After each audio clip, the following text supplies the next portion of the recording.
Hindi ka niya naiintindihan, Enzo. Hindi katulad ko. Ang mga salitang iyon ay tumagos sa puso ni Leah na parang bubog. Napatigil ang kanyang paghinga. Tila huminto sa pag-ikot ang buong mundo.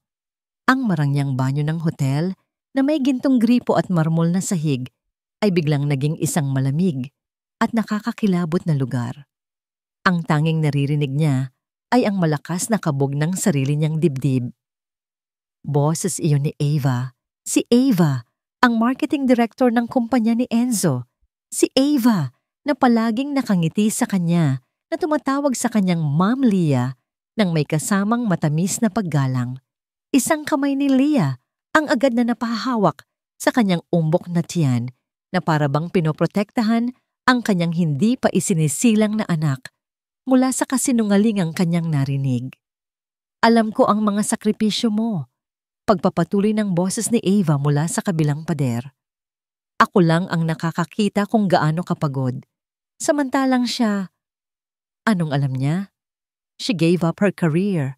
Paano kanya susuportahan sa paraang kailangan mo? Hindi na kaya ni Leah na marinig pa ang kasunod. Dahan-dahan siyang tumalikod. Bawat hakbang ay parang may bigat na 1,000 kilo.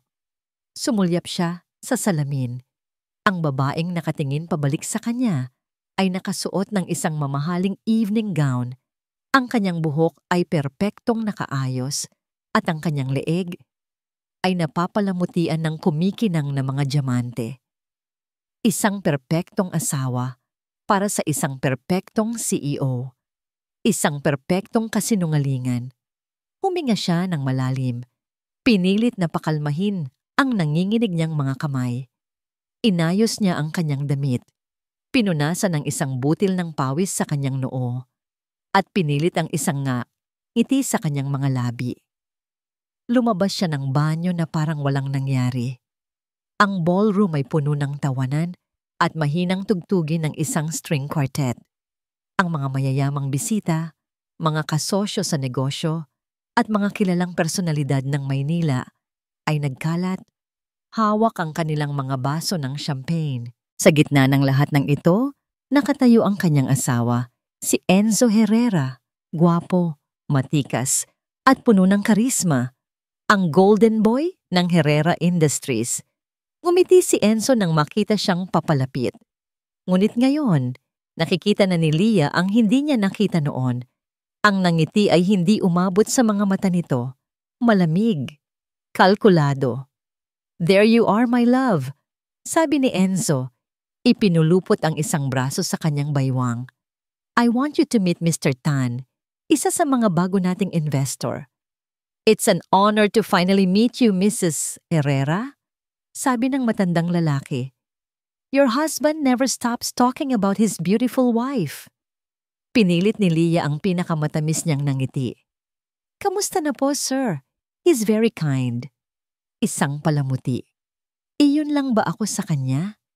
Isang magandang palamuti na ipinapakita sa mga mahahalagang okasyon? Habang abala si Enzo sa pakikipag-usap, ang mga mata ni Leah ay hindi sinasadyang napadpad sa kabilang dako ng silid. Nakatayo roon si Ava. Suot ang isang pulang bestida na tila hinahamon ang lahat. Nagtama ang kanilang mga mata sa loob lamang ng 1 segundo. Ngumiti si Ava sa kanya. Isang ngiting mapanukso. Isang ngiting alam na alam ang sikretong sisira sa mundo ni Leah. Biglang nakaramdam ng pagkahilo si Leah. Kailangan niya ng hangin. "Enzo," mahinang bulong niya. "Medyo nahihilo ako. Pwede bang umuwi na tayo?" Tumingin si Enzo sa kanya. Ang pagkainis ay bahagyang gumuhit sa kanyang mukha bago ito mabilis na napalitan ng isang kunwaring pag-aalala. "Of course, my love. Anything for you and our baby." Ang daan pauwi ay binalot ng isang nakabibinging katahimikan. Ang mga ilaw ng syudad ay dumadaan sa bintana ng kanilang mamahaling sasakyan, ngunit hindi ito napapansin ni Leah. Ang bawat salitang narinig niya kanina ay paulit-ulit na tumatakbo sa kanyang isipan. Hindi na niya kaya. Ang pananahimik ay mas masakit pa kaysa sa katotohanan. Tumingin siya kay Enzo naabala sa kanyang cellphone ang lalaking pinakasalan niya. Ang lalaking ama ng kanyang dinadalang anak ay parang isang estranghero ngayon. Huminga siya ng malalim. Pinipiga ang kanyang mga kamay na basang-basa na ng pawis. Enzo, nagsimula siya. Ang kanyang boses ay nanginginig at halos hindi marinig. May itatanong ako sa'yo. Hindi man lang ito tumingin mula sa screen ng cellphone. What is it, Laya? May namamagitan ba sa inyo ni Ava? Sa wakas, ibinaba ni Enzo ang kanyang cellphone. Dahan-dahan itong lumingon sa kanya. Ang hangin sa loob ng sasakyan ay biglang naging mabigat at siksik na halos hindi na makahinga si Lia. Hindi sumagot si Enzo. Tinitigan lang siya nito ng kanyang mga matang malamig at walang emosyon. Sa sandaling iyon, isang matandang mukha na puno ng pag-aalala ang lumitaw sa kanyang paningin. Si Manang Elena, ang kanilang kasambahay na matagal nang nagsisilbi sa pamilya Herrera bago pa man dumating si Laya. Diyos ko, Lia, hija! Ibulong ng matanda. Nanginginig ang mga kamay na agad dumampi sa sugatan niyang braso. Anong ginawa sa'yo ng demonyong yon? Hindi na sumagot si Laya. Ang mga luha na lang ang patuloy na dumaloy mula sa kanyang mga mata. Tinulungan siya ni Manang Elena na dahan-dahang tumayo at umupo sa isang silyang malayo sa mga bubog. Kumuha ito ng malinis na bimpo at marahang idiniin sa kanyang mga sugat para tumigil ang pagdurugo. Kailangan nating tumawag ng ambulansya, sabi ni Manang Elena. Umiling si Lia. Ang kanyang isip ay biglang luminaw sa gitna ng sakit. Huwag po, mahina niyang sabi. Kung gagawin natin yan, kokontrolin nila ang lahat. Kokontrolin nila ang ospital, ang mga doktor, ang kwento. Sasabihin nilang nadulas lang ako. Nakita ni Lia ang pag-unawa sa mga mata ng matanda. Dinala siya ni Manang Elena sa guest room sa ibabang palapag. Malayo sa master's bedroom kung saan naglipana ang mga alaala nila ni Enzo. Ginagamot ng matanda ang kanyang mga sugat gamit ang first aid kit. Bawat dampi ng bulak na may gamot ay isang paalala ng kalupitan ni Enzo. Nang matapos, iniwanan siya ng matanda para magpahinga. Ngunit hindi mapakali si Lia. Tumingin siya sa salamin. Nakita niya ang isang babaeng basag ang puso, may mga pasa sa braso at mga gasgas sa likod. Ngunit sa likod ng lahat ng iyon, may isang bagong apoy na nagsisimulang mag-apoy sa kanyang mga mata. Ito na ang katapusan. Hinawakan niya ang kanyang tiyan. Anak, bulong niya sa hangin. Aalis tayo dito. I promise you. Tiningnan niya ang orasan. Halos hating gabi na. Alam niyang abala si Enzo at ang ina nito sa pagkontrol sa pinsala, sa pag-iisip kung paano pagtatakpan ang nangyari. Ito na ang kanyang pagkakataon. Nanginginig ang mga kamay, kinuha niya ang kanyang cellphone na naiwan sa ibabaw ng mesa. Nagtago siya sa banyo, binuksan ang gripo para magkaroon ng ingay at mabilis na idinial ang isang numero. Daniel! Bulong niya nang sagutin ang tawag. Ang kanyang boses ay garalgal dahil sa pag-iyak. Laya, anong nangyari? Bakit ganyan ang boses mo? Agad na naging alerto ang boses ng kanyang kuya sa kabilang linya. Kuya, kailangan ko ng tulong. Humikbi siya. Sinaktan ako ni Enzo. Kuya, kailangan naming makaalis ng baby ko dito. Ngayon na. Isang sandali ng katahimikan na sinundan ng isang kalmado at matatag na boses. Okay, makinig ka sa akin, Laya. Huwag kang magpanik. Nasaan si Enzo? Wala siya. Umalis sila ng mami niya. Good. Mag-empake ka. Dalhin mo lang ang pinaka-importante. Wallet, phone, passport at anumang importanteng dokumento. Huwag kang magdala ng maraming damit. Huwag kang magpahalata. Tumango si Lia na parang nakikita siya nito. Okay, kuya. Pagkatapos, pumunta ka sa likod ng bahay, sa may garden door. Walang CCTV doon, tama? Oo, wala. Maghintay ka doon. Darating ako. Huwag kang gagawa ng kahit anong ingay. Understood? Understood. Pagkatapos ng tawag, kumilos siya ng mabilis. Kinuha niya ang isang maliit na bag.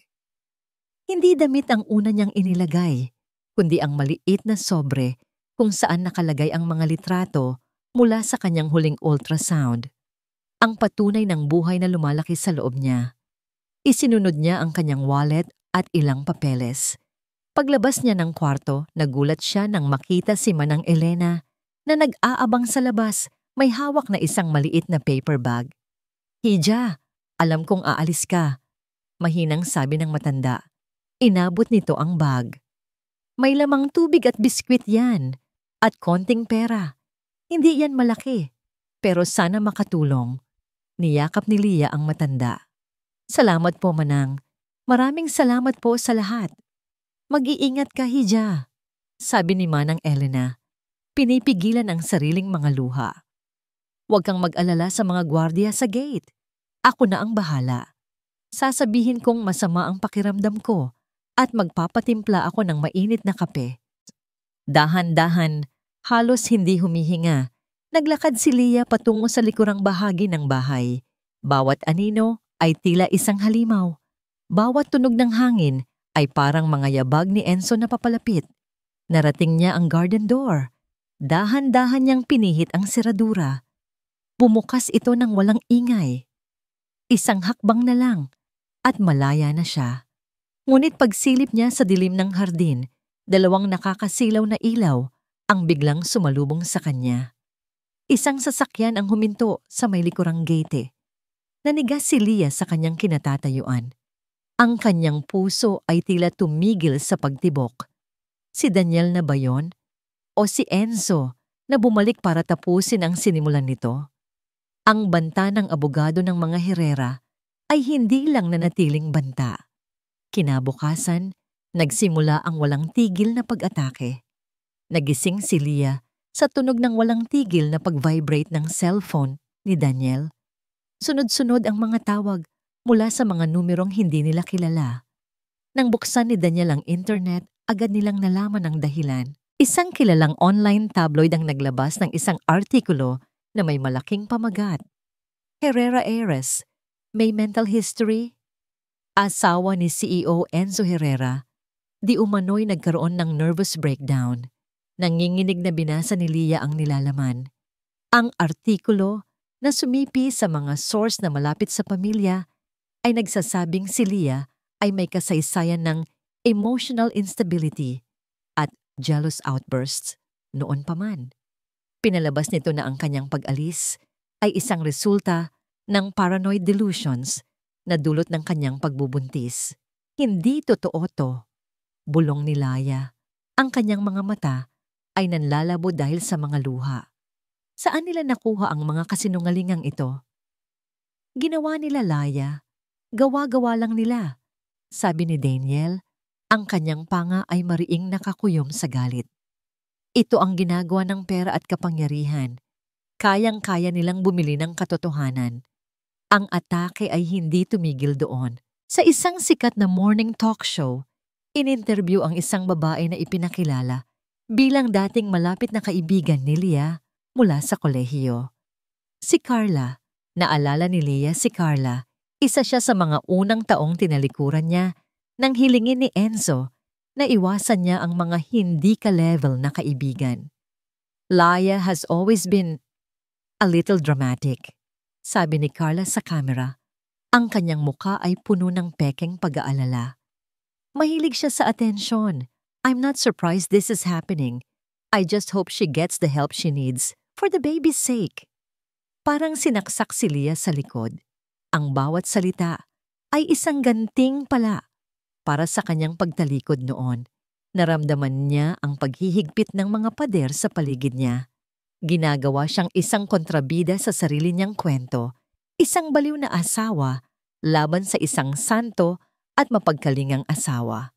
Isang gabi, habang sinusubukan niyang matulog, nakatanggap siya ng isang text message mula sa isang hindi kilalang numero. "Alam naming nandyan ka kay Daniel. Bumalik ka na habang maaga pa. Huwag mong hintaying pati ang kuya mo ay madamay sa gulo mo. Ipinakita niya ito kay Daniel. Tiningnan ito ng kanyang kuya. Ang kanyang mukha ay seryoso. Pananakot lang yan, Leah. Pero paano kung totoo, kuya? Paano kung saktan ka nila? Walang mangyayari sa akin. Paniniguro nito. Abogado ako. Pero kailangan nating mag-ingat. Sa isang maikling eksena, sa isang marangyang opisina, nakikipag-usap si Isabela Herrera sa isang lalaking may bigote, ang editor-in-chief ng tabloid na unang naglabas ng kwento. Inilapag ni Isabela ang isang makapal na brown envelope sa ibabaw ng kanyang mesa. "I trust you will continue to enlighten the public with the truth," sabi ni Isabela. Ang kanyang boses ay may halong awtoridad. Kinuha ng editor ang envelope. "Of course, Senyora Herrera, you can count on us." Ang walang tigil na pag-atake sa social media, sa balita, at ang mga pribadong banta ay unti-unting umuubos sa lakas ni Leah. Nagsimula siyang magkulong sa kwart. Ang mga komento online ay tumatatak sa kanyang isipan. Gold digger. Kawawa naman si Sir Enzo. Sana makuha ng ama ang bata.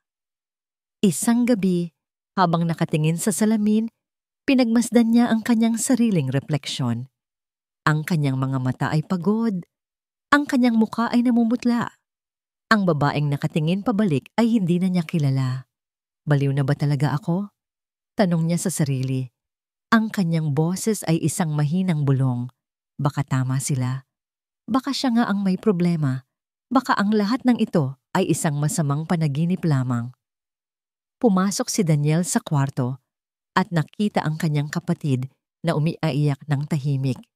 "Leah, kuya, pagod na ako," sabi niya sa gitna ng mga hikbi. "Suko na yata ako." Bago pa man makasagot si Daniel, tumunog ang kanyang cellphone. Isang tawag mula sa kanyang kasamahan sa law firm. "Daniel," sabi ng boses sa kabilang linya, "may masama akong balita. Si Judge Velasco, ang humahawak sa petition na final natin, biglang nag-file ng leave of absence. Personal reasons daw." "Ano?" Gulat na tanong ni Daniel. "Sino ang papalit?" Isang buntong hininga ang narinig niya mula sa kabilang linya. "Si Judge Reyes, si Antonio Reyes." Nanlamig si Daniel. Si Judge Antonio Reyes ay kilala sa buong legal community. Isang mahusay na hukom, oo. Ngunit isa ring matalik na kaibigan ng yumaong ama ni Enzo at ninong nito sa binyag. "Daniel, anong nangyari?" tanong ni Leah. Nakikita ang pagbabago sa ekspresyon ng kanyang kuya. Ibinaba ni Daniel ang tawag. Ang kanyang mukha ay puno ng kabigatan.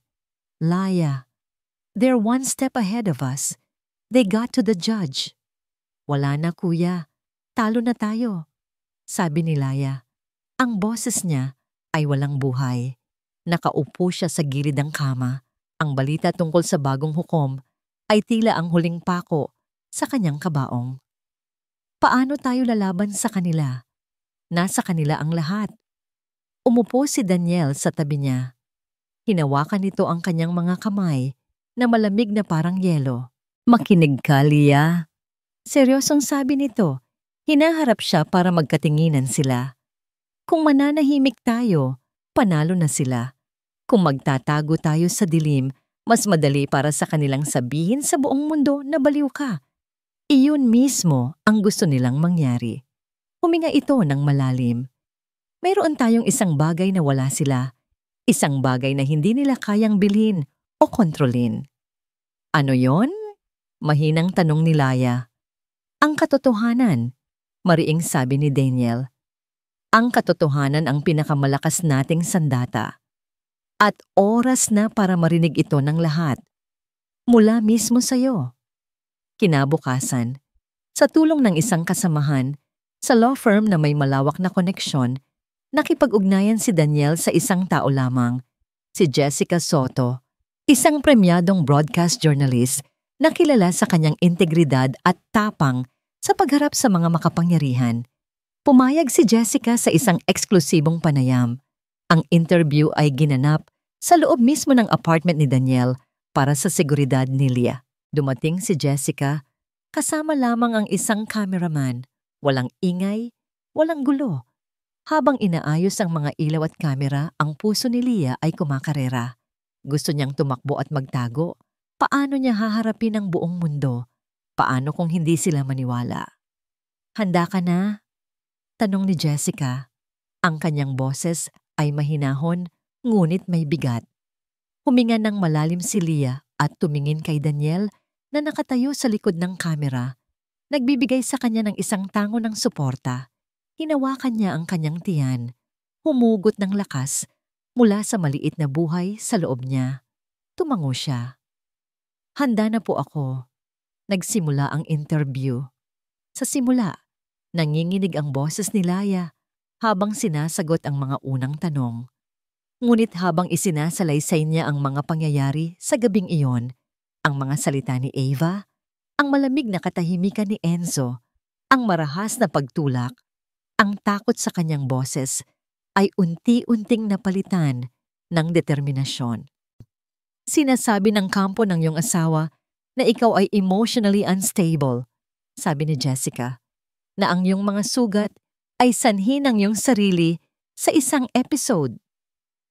Anong masasabi mo rito? Ito na yon. Ito ang pagkakataon niya. Alam ko po ang mga sinasabi nila. Nagsimula si Leah. Tumingin ng diretso sa lente ng kamera na para bang kinakausap niya ang bawat taong nanonood. Madaling sabihin na baliw ang isang babae, lalo na kung siya ay buntis. Pero may ipapakita po ako sa inyo. Inabutan siya ni Daniel ng isang brown folder. Nanginginig ang mga kamay ni Leah nang buksan niya ito sa harap ng kamera. Ito po ang medical certificate mula sa isang doktor na pinagkakatiwalaan namin, sabi niya. Ipinakita ang dokumento. Nakasaad po dito, multiple lacerations on the upper back and right arm consistent with injuries from glass shards, deep tissue bruising on the lower back. Pagkatapos, inilabas niya ang mga litrato. Mga malinaw at brutal na litrato ng kanyang mga sugat na kinuha ni Daniel noong gabing tumakas siya. Ang malalalim na hiwa, ang malalaking pasa na kulay ube at itim, na tahimik ang buong silid. Maging si Jessica Soto ay sandaling natigilan. Ang kanyang profesional na kalmado ay nabasag ng kanyang nakita. Ito po ba ang gawa ng isang babaeng emotionally unstable? Tanong ni Leah. Ang kanyang boses ay naging matatag, puno ng isang bagong tuklas na lakas. O ito po ang gawa ng isang lalaking hindi kayang kontrolin ang kanyang galit? Huminga siya ng malalim. Ang kanyang mga mata ay nagsusumamo sa manonood. Maaaring isipin ng iba na isa lang itong away mag-asawa, na dapat ay manahimik na lang ako para sa kapakanan ng pamilya. Pero hindi na po ito tungkol sa akin. Tungkol po ito sa anak ko. Paano ko po siya palalakihin sa isang tahanan kung saan ang pananakit ay normal? Kung saan ang kasinungalingan ay ginagamit para pagtakpan ng karahasan? Tumingin siyang muli sa kamera. Ang kanyang mga mata ay hindi na nagpapakita ng takot, kundi ng tapang ng isang ina. Ang pangalan ko po ay Leah Herrera at hindi po ako baliw. Biktima po ako. Ang panayam ay sumabog sa buong bansa. Sa loob ng ilang oras, ito ang tanging pinag-uusapan. Ang mga litrato ng sugat ni Leah ay kumalat na parang apoy. Ang hashtag na #JusticeForLeah ay nag-trend sa social media. Ang opinyon ng publiko na dating nasa panig ni Enzo ay biglang bumaliktad. Ang mga komento ng suporta ay bumuhos para kay Leah.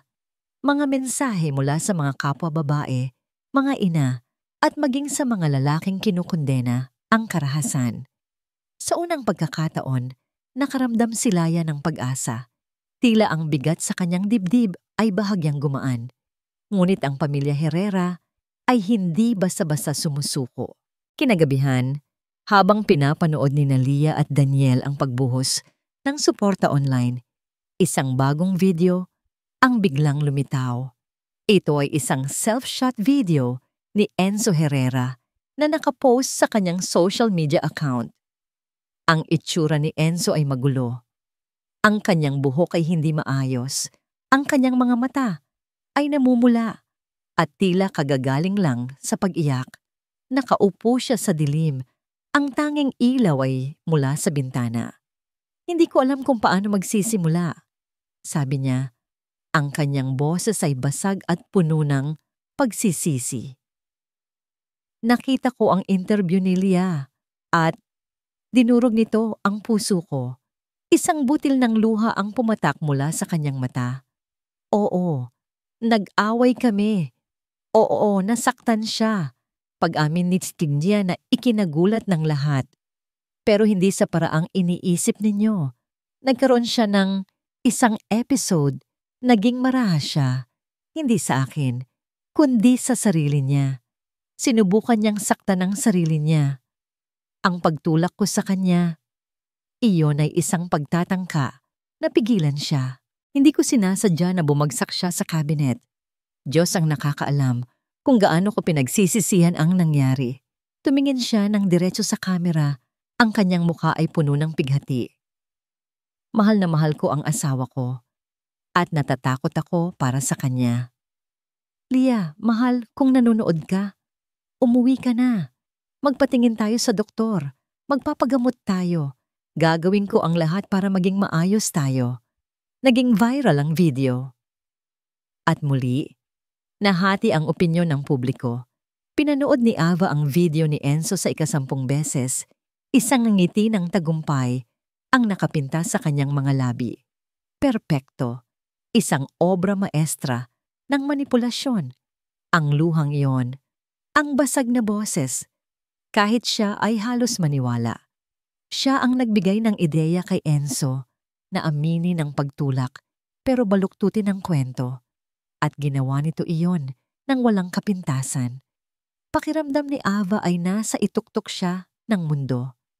Si Laia ay mukhang desperada sa kanyang panayam. Si Enzo naman ay mukhang isang sawimpalad na asawang nagmamahal. Malapit nang matapos ang lahat ng ito at siya na ang tatayong reyna sa tabi ng hari. Kaya naman nang matanggap niya ang text message mula kay Enzo na nagsasabing, "We need to talk. Midnight. Usual place." Alam niyang ito na yon. Ito na ang gabi kung kailan pag-uusapan nila ang kanilang kinabukasan. Nagsuot siya ng kanyang pinakamagandang damit, naglagay ng pulang kolorete, at nagmaneho papunta sa kanilang tagpuan. Isang madilim at tahimik na basement parking ng isang gusaling hindi pa tapos itayo. Nakita niya ang sasakyan ni Enzo sa pinakamadilim na sulok. Bumaba siya. Ang kanyang mga takong ay umalingaw-ngaw sa sementadong sahig. Puno ng pag-asa, binuksan niya ang pinto ng kanyang sasakyan. Ngunit ang Enzo na sumalubong sa kanya ay hindi ang Enzo na kanyang inaasahan. Ang kanyang mukha ay malamig at walang pasensya. Hindi man lang itong ngumiti. "Enzo, love, ang galing mo kanina." "Tumahimik ka, Ava." Putol nito sa kanya. Ang boses ay matigas.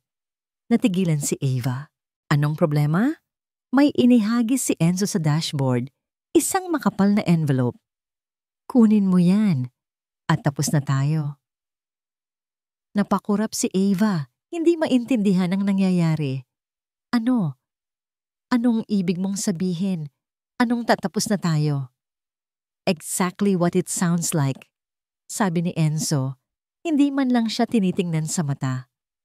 Naging malaking gulo itong sitwasyon. Masyado nang mainit ang media. Isa kang distraction.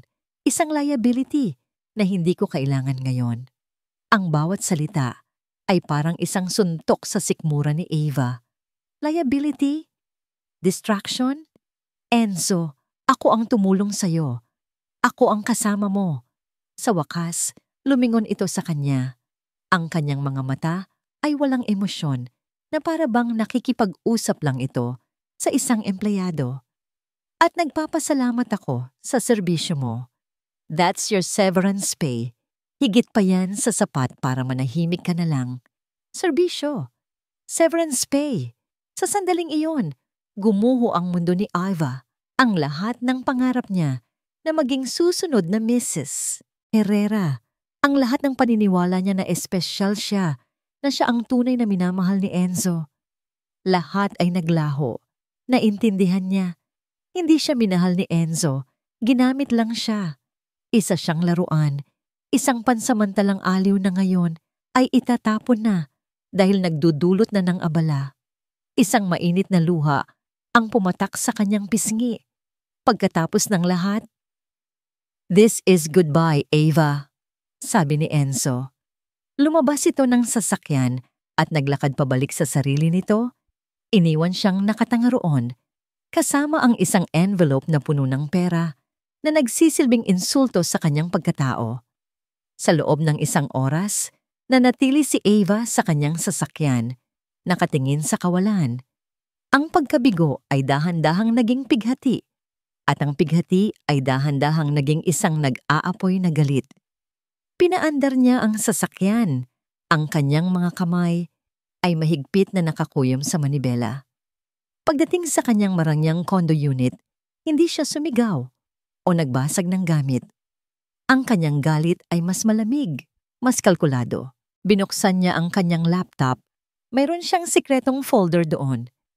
Isang insurance policy, mga kopya ng mahahalagang email, at ilang piling voice recordings ng kanilang mga pag-uusap ni Enzo sa telepono. Mga usapang puno ng matatamis na salita at mga pangako. Nagsimula siyang pakinggan ang mga ito. Hinahanap ang kahit anong pwedeng gamitin. Nandidiri siya sa sarili niyang boses sa kung gaano siya naging bulag. At pagkatapos, natagpuan niya ito. Isang recording mula ilang linggo na ang nakakaraan pagkatapos ng isang maliit na pagtatalo ni Nalaya at Enzo. Ang boses ni Enzo sa recording ay iritado. Hindi niya maintindihan. Minsan, kailangang turuan ng leksyon yan para matauhan. "Anong ibig mong sabihin?"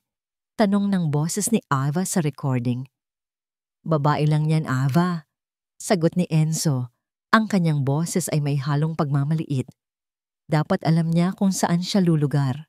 Napangiti si Ava, isang nangiting mapait at puno ng pagnanais na gumanti.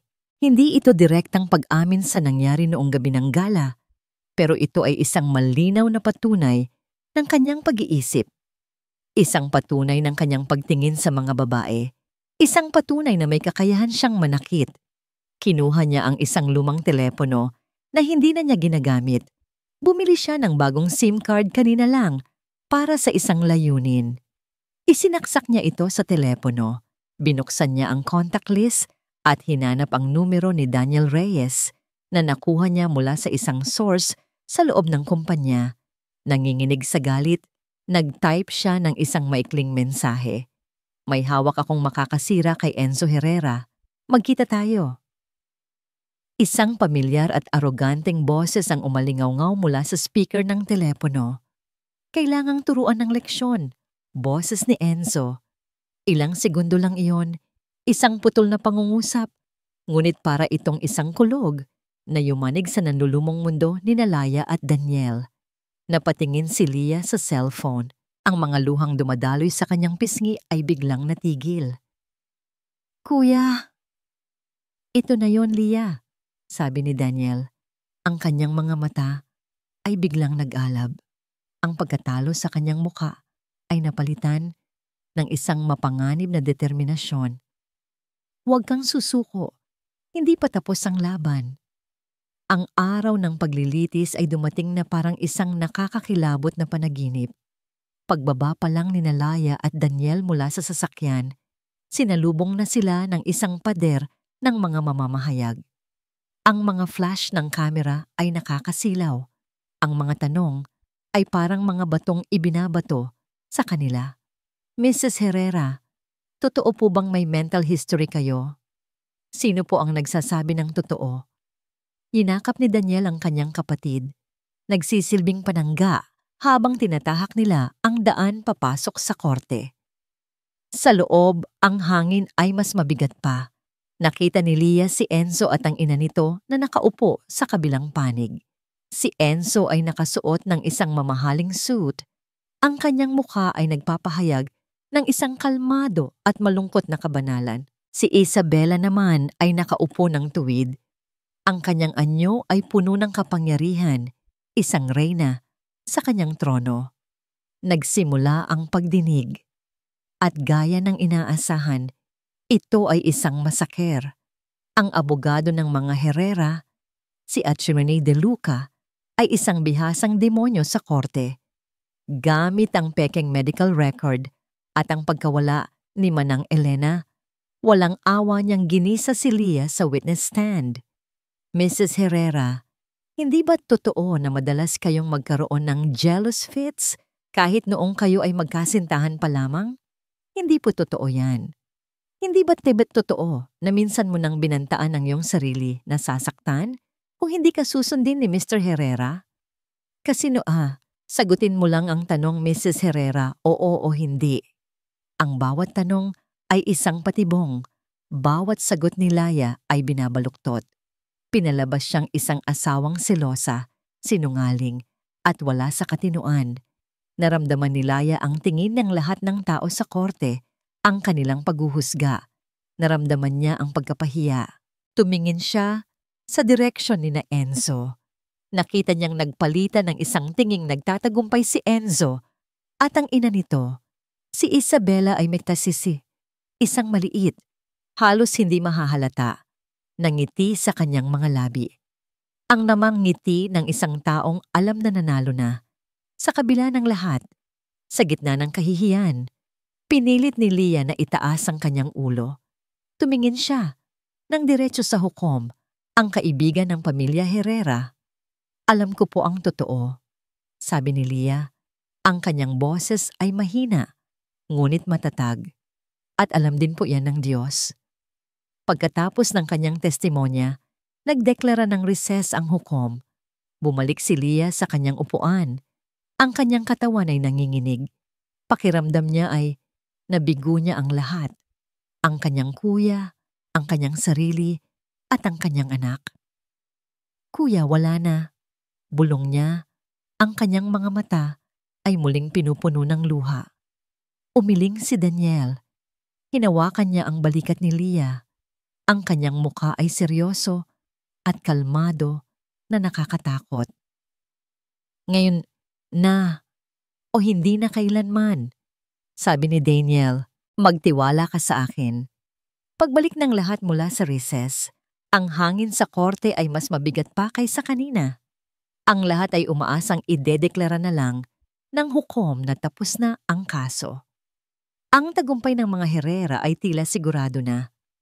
Ngunit nang tumayo si Daniel, ang kanyang boses ay umalingaw-ngaw sa katahimikan. Your Honor, sabi niya, ang kanyang boses ay kalmado ngunit puno ng awtoridad. The prosecution would like to present one final piece of evidence. Napakunot ang noo ni Attorney De Luca. Objection, Your Honor. Wala nang dapat ipresenta pa. Overruled, sabi ng hukom, tila naiinis ngunit interesado. Let's see what you have, counsel. Tumango si Daniel. Your Honor, this is an audio recording of a phone conversation. I ask the court's permission to play it for everyone to hear. Nagkatinginan si Enzo at Isabela. May bahagyang kaba sa kanilang mga mata, ngunit mabilis itong napalitan ng kumpiyansa. Ano man ito, sigurado silang kaya nilang pabulaanan. Pumayag ang hukom. Isang technician ang nag-ayos ng mga speaker. Isang nakabibinging katahimikan ang bumalot sa buong silid hukuman. At pagkatapos, tumunog ito. Una, ang boses ni Iva, malandi at naglalambing. Anong ibig mong sabihin? Sumunod, ang boses ni Enzo. Ang boses na yon, puno ng pagmamataas at arogansya na narinig ng buong korte. Hindi niya maintindihan. Minsan kailangang turuan ng leksyon yan para matauhan. Babae lang yan, Ava. Dapat alam niya kung saan siya lulugar. Hindi iyon direktang pag-amin sa pagtulak, ngunit mas malala pa roon. Iyon ay ang paglalantad ng kanyang tunay na pagkatao. Ang paglalantad ng kanyang paniniwala na ang mga babae ay mas mababa. Nakarahasan ang sagot para turuan sila ng leksyon. Ang lahat ng hangin sa silid ay tila nawala. Napatingin ang lahat kay Enzo. Ang kanyang mukha ay namutla na parang papel. Ang maskara ng isang banal at nag-aalalang asawa ay biglang nalusaw. Si Isabela Herrera, sa unang pagkakataon, ay nagpakita ng purong gulat sa kanyang mukha. Tumingin siya sa kanyang anak na para bang hindi niya ito kilala. At si Enzo, sa ilalim ng tingin ng lahat, sa ilalim ng bigat ng kanyang sariling mga salita, ay gumuho. That's fake. That's edited. Bigla siyang tumayo at sumigaw. Itinuturo si Daniel. Gawa-gawa niyo lang yan para sirain ako. Mr. Herrera, umupo ka. Sigaw ng hukom. Ngunit hindi na nakikinig si Enzo. Ang kanyang ugat sa leeg ay lumitaw. Ang kanyang mga mata ay nanlilisik sa galit. Ang golden boy ay nawala na. Ang natira na lang ay ang halimaw na nakita ni Leah noong gabing iyon. Kasalanan mo to. Sigaw niya. Ngayon ay nakaturo na kay Leah. Sinungaling.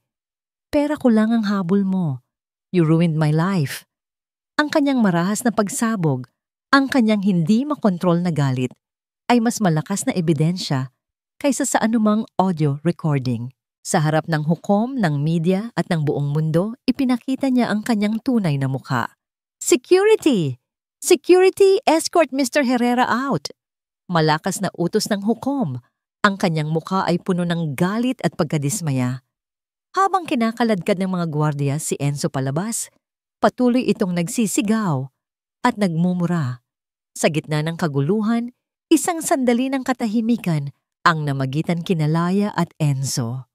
Nagtama ang kanilang mga mata, ngunit sa pagkakataong ito, wala nang takot sa mga mata ni Leah. Ang nakita lang ni Enzo ay awa at isang tahimik na pamamaalam. Tumingin si Leah kay Isabela Herrera. Ang mata ng babae ay nakaupo pa rin, ngunit tila tumanda ito ng 10 taon sa loob ng ilang minuto. Ang kanyang kapangyarihan, ang kanyang impluwensya, lahat ay gumuho kasama ng pagsigaw ng kanyang anak. Talo na siya. Ibinagsak ng hukom ang kanyang gavel. Ang tunog ay hudyat ng pagtatapos. This court is adjourned. Hindi na kailangan pang hintayin ang formal na hatol. Alam na ng lahat. Tapos na ang digmaan. Nanalo si Leah. Lumipas ang 6 na buwan. Ang mga balita tungkol sa pagbagsak ng golden boy na si Enzo Herrera ay naging laman ng bawat pahayagan at programa sa telebisyon sa loob ng maraming linggo. Ang hatol ng korte ay mabilis at pinal. Guilty sa kasong physical abuse. Bukod sa sentensya, inutusan din siyang magbigay ng malaking danyos perwisyos. Ang pangalan ng pamilya Herrera ay nadungisan ng husto at ang kanilang kumpanya ay unti-unting nawalan ng tiwala mula sa mga investor. Ngunit para kay Leah, ang mga balitang iyon ay tila ingay na lamang sa malayo. Nakatayo siya ngayon sa harap ng isang malaking bintana. Hindi ng isang malamig na mansyon, kundi ng isang maliit at maaliwalas na apartment na tinatanaw ang isang parke. Ang sikat ng araw ay malayang pumapasok, nagbibigay liwanag sa simpleng sala na puno ng mga libro ng arkitektura at mga halaman. Sa kanyang mga bisig, mahimbing na natutulog ang isang munting anghel, ang kanyang anak na lalaki, si Miguel, ang kanyang lakas, ang kanyang pag-asa. Hinalikan niya ang malambot na buhok nito. Sa bawat paghinga ni Miguel, nararamdaman niya ang kapayapaan na matagal niyang inasam. Tapos na ang lahat. Nakuha niya ang hustisya, nakuha niya ang kalayaan, at higit sa lahat, nakuha niya ang pinakamahalagang regalo sa lahat. May kumatok sa pinto. Si Daniel may dalang isang kahon ng pizza at isang malaking ngiti. Kamusta ang paborito kong pamangkin? Tanong nito. Sinisilip ang natutulog na si Miguel. Tulog na ang prinsipe pagkatapos uminom ng gatas. Nakangiting sagot ni Leah. Habang kumakain sila, ipinakita ni Daniel ang isang tseke. Ito ang unang bayad mula sa danyos perwisyos na ipinag-utos ng korte. Isang malaking halaga. Anong plano mo rito? Tanong ni Daniel. Tumingin si Leah sa tseke, pagkatapos ay tumingin sa labas ng bintana. Noon, ang perang ito ay simbolo ng sakit at paghihirap. Ngunit ngayon, nakikita niya ito bilang isang pagkakataon. Alam mo kuya, nagsimula siya. Noong nasa gitna ako ng gulo, napakaraming babae ang nag-message sa akin. Mga babaeng nasa parehong sitwasyon, natatakot, walang matakbuhan. Gusto kong gamitin ito para sa kanila. Makalipas ang ilang linggo, sa isang maliit na event na dinaluhan ng mga kaibigan, pamilya at mga taga-suporta, formal na inilunsad ni Laya ang kanyang pundasyon. Bagong Simula Foundation. Nakatayo siya sa isang maliit na entablado, hindi na nanginginig, hindi na natatakot. Hawak niya ang mikropono at sa kanyang tabi ay si Daniel, habang si Miguel naman ay karga ng isang pinagkakatiwalaang kaibigan. Marami sa atin ang nakaranas ng kadiliman. Nagsimula si Laya. Ang kanyang boses ay kalmado at puno ng inspirasyon. Marami sa atin ang minsang naniwala na wala ng pag-asa. Ngunit narito po ako sa harap ninyo para sabihin na laging may liwanag, laging may pagkakataon para sa isang bagong simula. Ikinuwento niya hindi lang ang kanyang sakit, kundi pati na rin ang kanyang pagbangon. Ang kanyang layunin ay magbigay ng libreng legal na tulong, psychological counseling, at pansamantalang tirahan para sa mga biktima ng domestic abuse. Sa audience, nakita niya si Manang Elena na muli nilang natagpuan pagkatapos ng kaso. Maluha-luha itong ngumiti sa kanya. Nakita rin niya ang isang pamilyar na mukha sa likuran. Si Ava. Hindi sila nag-usap, ngunit nagtama ang kanilang mga mata. Isang tahimik na tango ng pag-unawa at paggalang ang namagitan sa kanila bago ito tuluyang umalis. Pagkatapos ng kanyang talumpati, habang pinapalibutan siya ng mga taong bumabati, bumalik si Leah sa tabi ng kanyang anak. Hinaplos niya ang pisngi ni Miguel. Ang lahat ng sakit, lahat ng luha, ay may katuturan dahil sa kanya. Tumingin siya sa labas ng bintana. Ang dapit hapon ay nagpipinta ng kulay kahel at lila sa kalangitan. Isang magandang tanawin, isang pangako ng isang mas magandang bukas. Hindi na siya si Leah Herrera, ang asawa ng isang CEO. Siya si Laya, isang ina, isang survivor, isang tagapagtanggol, at sa wakas, malaya na siya.